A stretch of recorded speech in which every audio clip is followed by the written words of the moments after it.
Hello, YouTube. This is The Plot Hole. My name is Jeff. I write as J.S. Johnston. And my name is Naomi. I am a poet and work in progress author.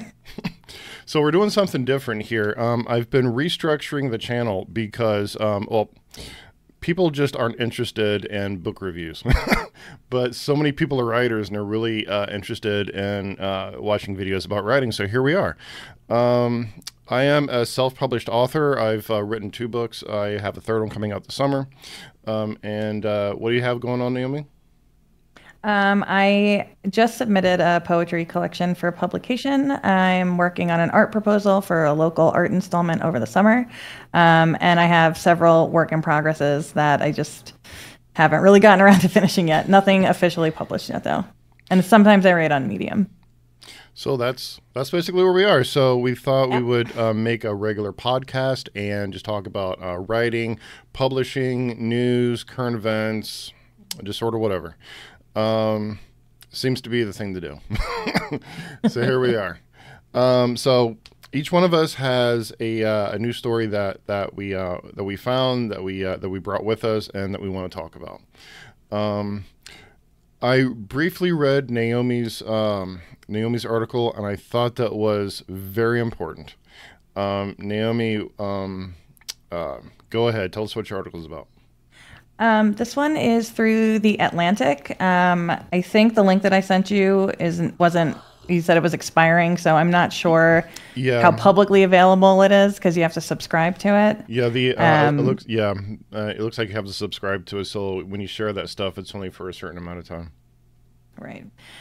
So this was called "When Writing About Your Child is a Form of Betrayal" by Naomi Huffman, and it was detailing. I guess the story of a British novelist who essentially wrote a memoir and just got into the weeds with her family drama and got a lot of controversy and backlash for it, and it created like a lot of ethical questions of uh, what right do we have to tell our stories and the stories of others and stuff like that. And I thought it was really it gave me a lot to think about because I write about personal stuff all the time, and I think a lot of writers do. That's kind of where we get a lot of our inspiration and content. Hmm. So yeah, it was an interesting thing to think about. Because I read the article, and it immediately reminded me, like years ago, I read this article about a lady with her kid had it was multiple personality syndrome, Mm, schizophrenia, and she mhm. talked about her kid and when she first started noticing things that he did, things that he said, issues that he had, on and on and on and on. And at the time, I just kind of wondered, what does he actually think about her writing about this? Because she named him and Yeah. everything. She Wow. named him. She talked about specific things that he did, trouble that he got into, so on and so forth. Um, so when I read the article that you provided, I mean, that really brought up the ethical question: is should people be doing that? Because Right. just like you said, like most of my writing comes from stuff that's happened to me. I mean, I Yep. basically use real life experience for content, um, Yeah. but I don't use people's actual names. Was the thing. Yes. Yeah. Very. That's a good point. I like I said, and I earlier shared, I do the same thing. I get a lot of my writing from my own personal experiences, and I definitely change things around enough so that it could be, taken fictionally. But like anyone who knows me close enough would probably know who I'm talking about. Um, but I think at the very least, you should not be using like their actual identifiers. Um, And I think what I was thinking about when I read this and a question that I had written down was like, we all want to tell our stories, and I do believe we have a right to share our perspective of how we've experienced things, but where's the line when other people's stories kind of cross into our own, you know? Right. Yeah. When do we So, stop talking about ourselves and we end up just talking about other people? Because right. I mean, I know that if someone were, I already don't like it when people talk about me, especially. Same. I mean, who does, right? But Unless it's good stuff, that's fine. so that's just people saying stuff to other people. But when Right. they put it in print and they publish it for everybody to see, I mean, that Yeah. is such a vastly different thing. Yeah, yeah. And I guess that's why they also have like liable laws and things like that for when you are sharing stuff like that. But I think even with that, it's like you have to prove that what they said was true, I think, in order. You have to be able to prove what they said was untrue. They knew it was Oh, untrue, and they okay. specifically said it in order to cause harm, and that it did cause harm. Okay. Yeah. Like the Yeah. the issue with what's his name, Johnny Depp, and what's her name? Amber Heard. Yeah, the reason that went to court was because she said something in an article, and Disney immediately saw that and immediately wanted to cut ties with Johnny Depp. Right. He lost money. Right. So she Right. said something she knew wasn't true that cost him money, and that's when he took her to court. Okay. So, but if you're just saying stuff that's true and you don't want other people to know about, like you just don't want other people to know your business. Right. And that's reasonable too. Yeah. Everyone's got a right to their own privacy and stuff. Yeah, I remember specifically even with my own stuff, like my dad had come across it at one point and he was like, you shouldn't be airing out your dirty laundry, but that dirty laundry happened to be an experience that I had with him. And I defended myself basically saying, well, you should have given me, better shit to write about if you didn't want to be perceived this way. But I know, again, that could be kind of crossing a line too. I don't know. Maybe it's best to leave some of that stuff for your private journal instead of putting it out into the entire world. Yeah, because I do have stuff that I've written that I've saved to my computer with big warning labels. Don't read this because it has to go somewhere. Right. Yeah, exactly. And I'm not putting that out to the world. I mean, a lot of my trauma is put into my books, but just as events with other characters, such as my parents are in there, my old friends are in there, my school bullies are in there, my ex-managers are in there, yada yada yada. But I don't actually name anybody. Right. And I think that's really one of the main ethical things right there. Like you got to at least change the names and make a little disclaimer that just because it's resembling you doesn't mean it is, and blah, blah, blah, blah, blah. Just like on Dragnet, the events are inspired by real events, but the names have been changed. They protect the innocent and yada, yada, yada. To protect the innocent, yeah. Maybe names to protect the guilty, too. Well, yeah. But yeah, so that was my article. Yeah. It's a very thought-provoking article. I liked it. Thank you. That was good, too. Because there are, I mean, if somebody, regardless of what's going on with me, regardless of whether or not it's true, I may not want somebody telling my crap to the world, right? Right. And you have a right to share that on your own terms and in your own way. Right. That's my stuff to share, not someone else's. Right. Yeah. Yeah. That gets a little tricky. So, but anyway, I thought it was a very good article. I will add the link to the article in the video description. If anybody actually subscribes to the Atlantic and they want to read it, it'll be out there for them. It's really interesting and thought provoking, and I liked it. So that was a good pick.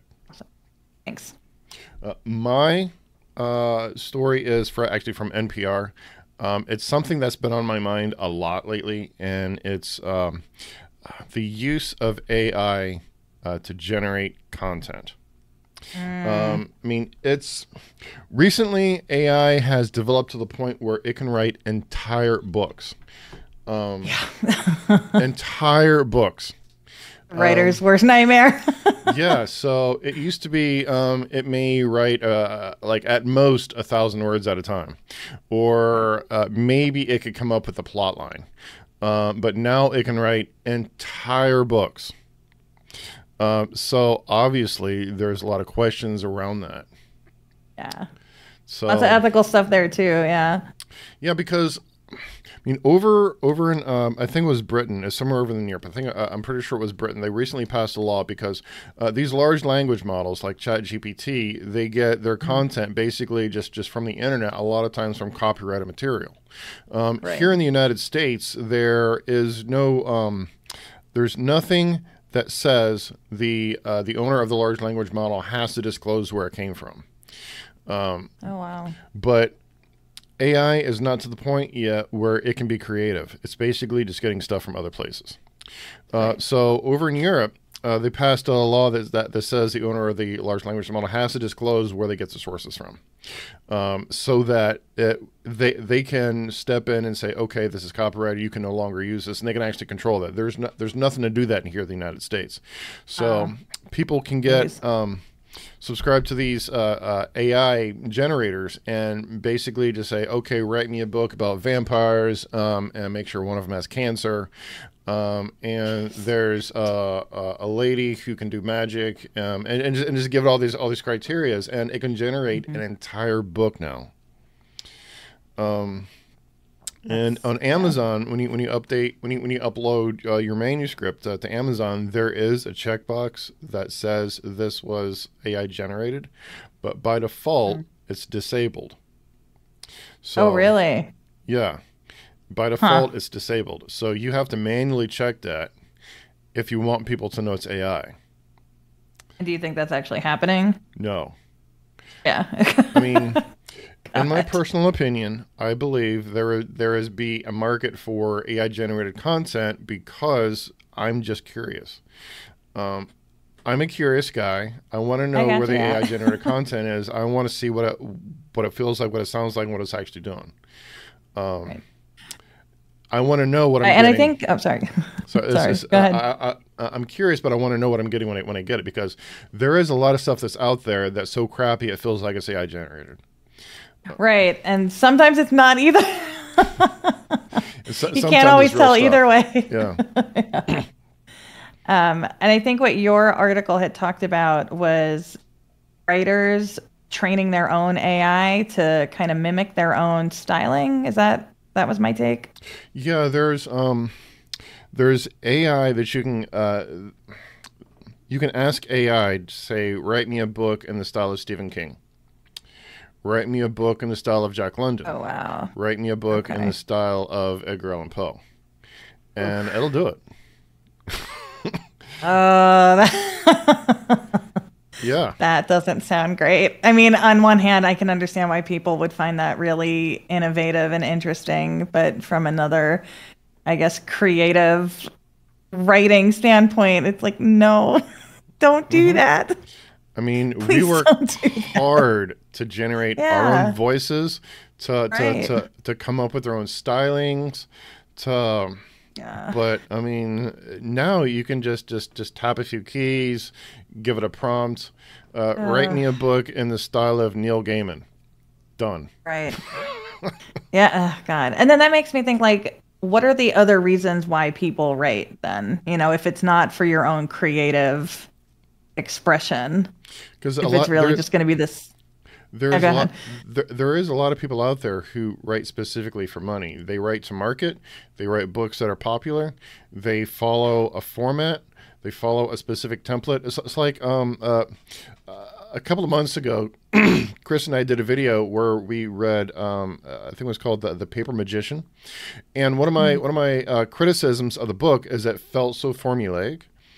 It felt just like, I don't know if you ever read Save the Cat. It basically says, okay, you do this here, you just inciting incident here, normalized world here, yada yada, and this percentage, this percentage. And I'm like, wow, that's really dumb. But reading the Paper Magician, like, you could see it. Like, you could see, okay, this is main character, this is normalized world, this is inciting incident, and it hit those percentage marks right where they're supposed to. Wow. And it's a really popular book. Yeah. I can't imagine myself, like, writing like that, you know? Yeah, see, I started writing because, I first started writing because I was in the Navy. I was stationed in the Persian Gulf on an aircraft carrier with nothing to do. You entertain yourself. Then I kept writing more and more and more, and I started to like it, and it kind of became an escape for me. And it's just, I write because I like writing. Yeah. The fact that there is, you can just tell something to write you a book, and like all of a sudden it goes from something I could have used as a career move to something I may always have to do just for fun. Right. So. And then my other question is, are people who are authors who get their books done that way, like, are they really considered authors? That's another thing. Yeah. Because full disclosure, my book that's coming out this July, the cover artist I'm working with, we are generating the bulk of it through AI. The base Oh, of it really? is being generated through AI, and then we're making changes on that after that point. So we're basically getting the Okay. base image from by AI generated, and then at that point it just becomes we change it digitally and yada yada yada, and we go on from there. Right. I think it's I mean, you hear a lot of criticism about AI book covers, but Hmm.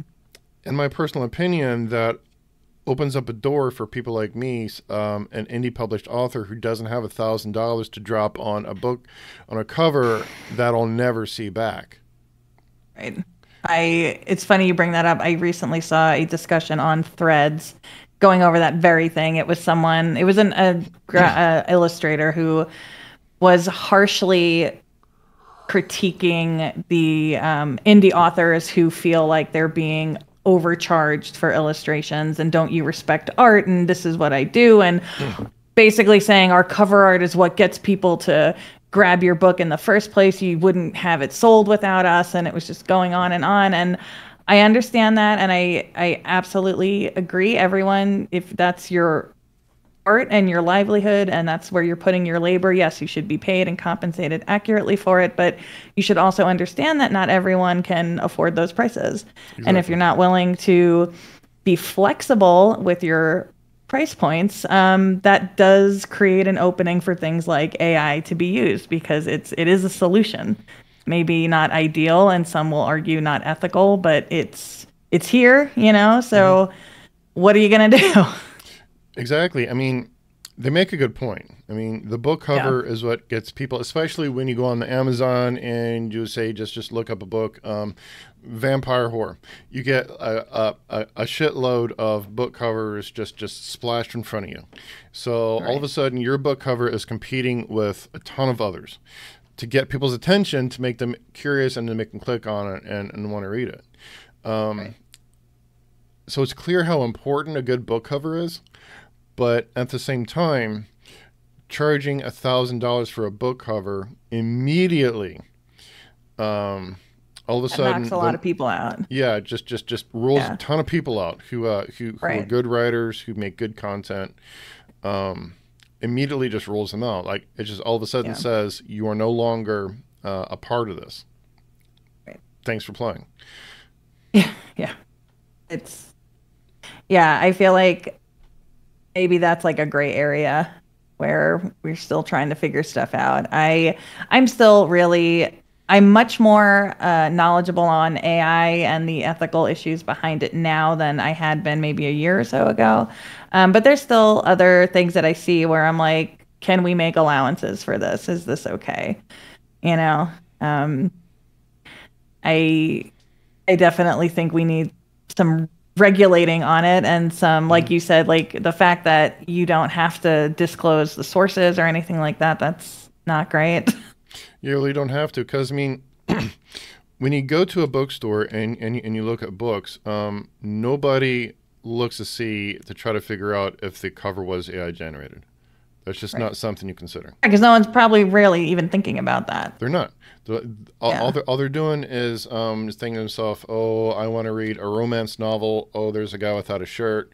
I might like this book. Right. And they pick it up and start reading. They don't really think about, because most people, when they, their consideration is just in passing.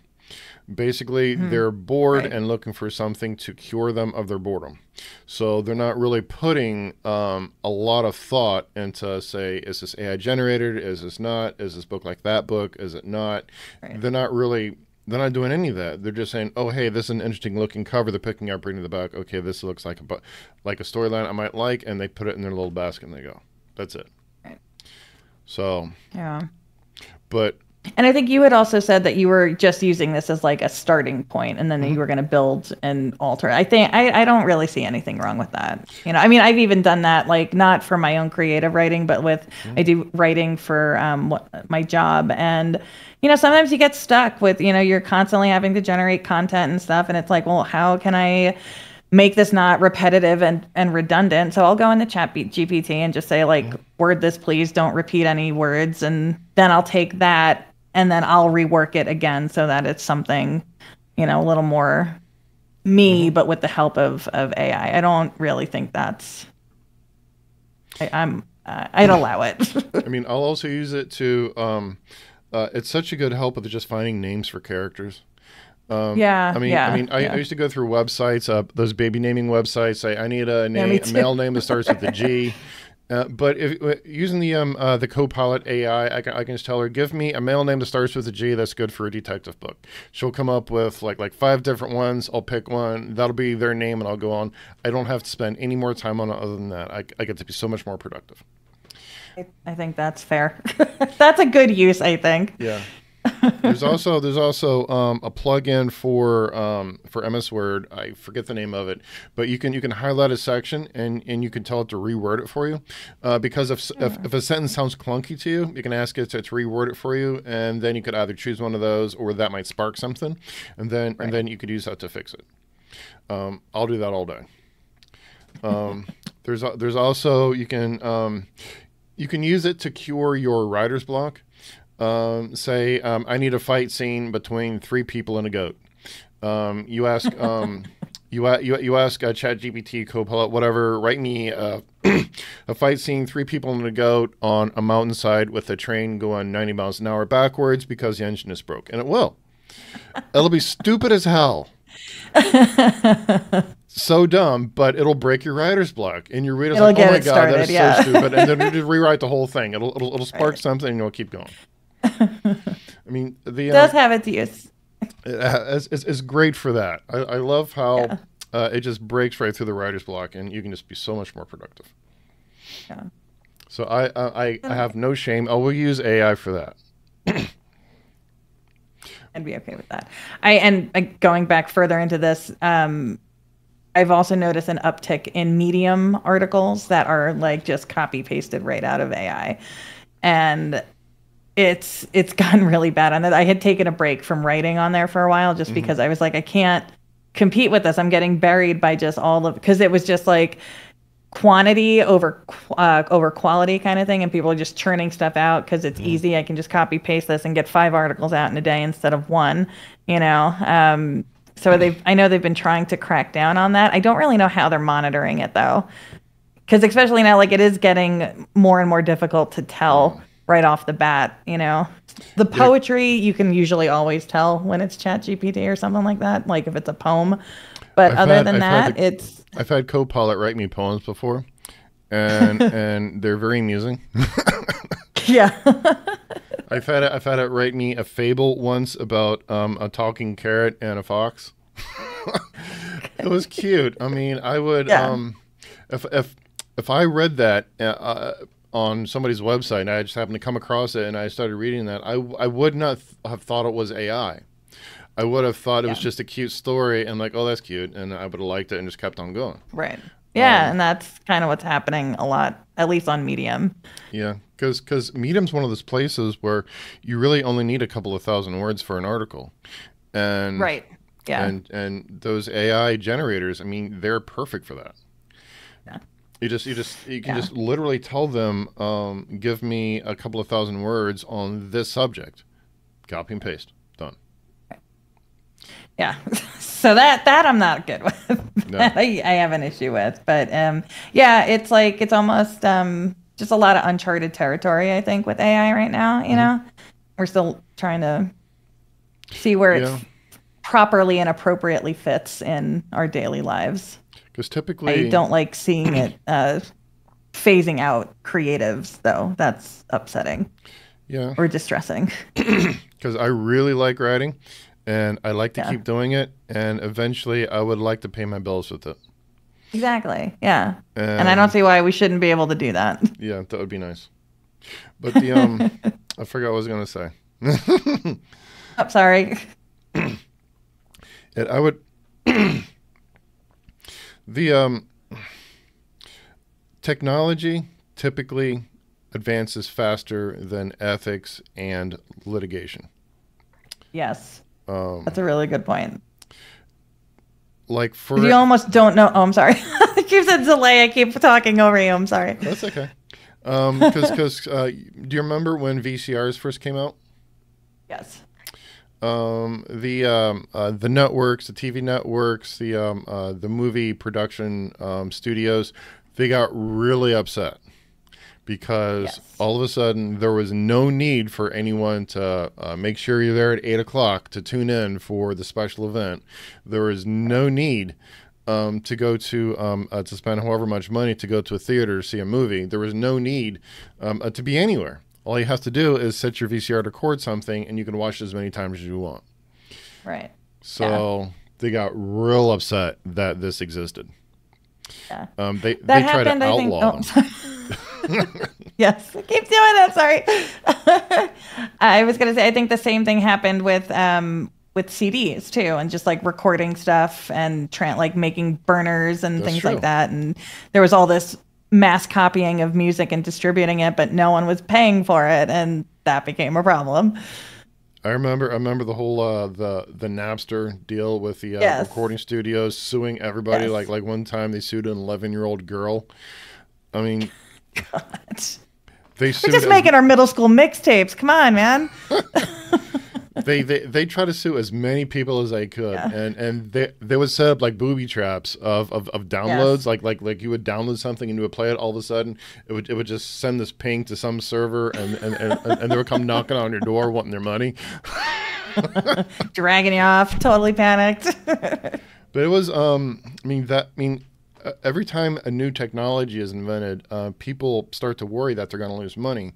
And eventually ethics catches up, laws catch up, things change, and it gets regulated.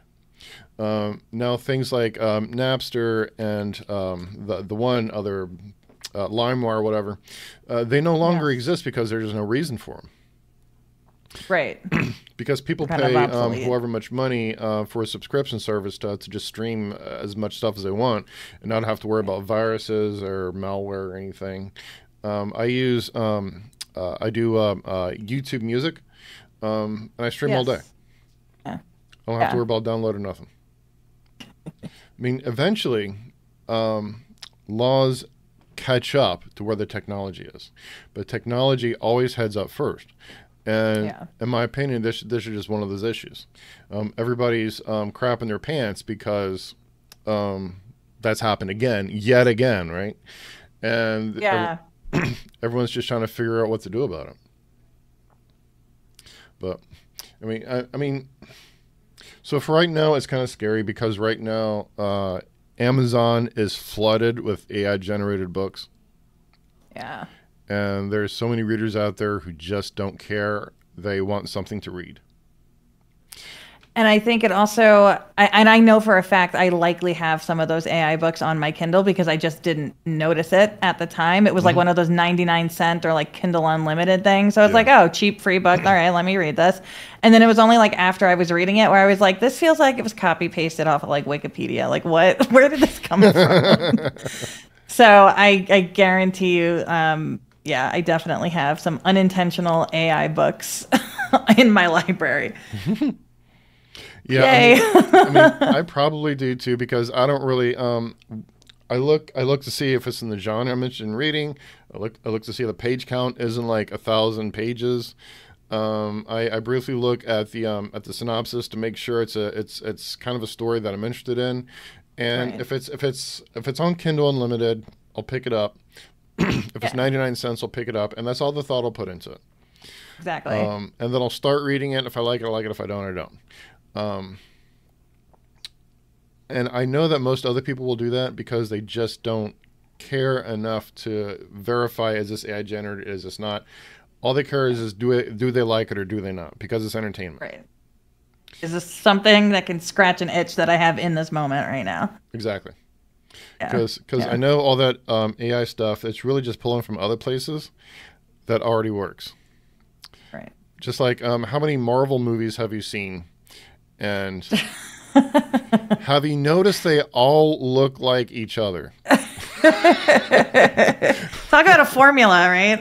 God. I mean, Disney hit on that formula, and they will not let go of it. Nope. So I mean, but I mean, it's fine because when people are looking for entertainment, they don't care. They're just looking Right. for something to scratch that itch, like you said. I mean, that's it. Yeah. They have a couple hours at night. They want something to do, and that's it. So Yeah. there's really no big drive to not have AI generated content. Right. So We'll see how things unfold then in the future. yeah. I am curious to see like how this all evolves and smooths out, and maybe we can all come to a happy medium. So all right. I forgot to set my timer. I wanted to Okay. do 15 We're to 20 probably minutes. at, Yeah, we're I probably think there. we're about, yeah. So, so we'll end it here. I will put links to the articles that we read in the video description. Cool. You may or may not get to Naomi's on the Atlantic, depending on whether or not you subscribe to it. But whatever. I don't know how. I'm trying to think of a sign off for these podcasts. I don't know what I'm going to say yet. So I guess we'll just end it here. Thanks for watching. Hope you like and subscribe. Hope to bring you more good content. We'll try. I'm going to try to make this a weekly thing because this is fun. I like talking about stuff. Yeah, cool. Thanks for having me. Thanks for showing up. Thanks everyone for watching. Talk to you later.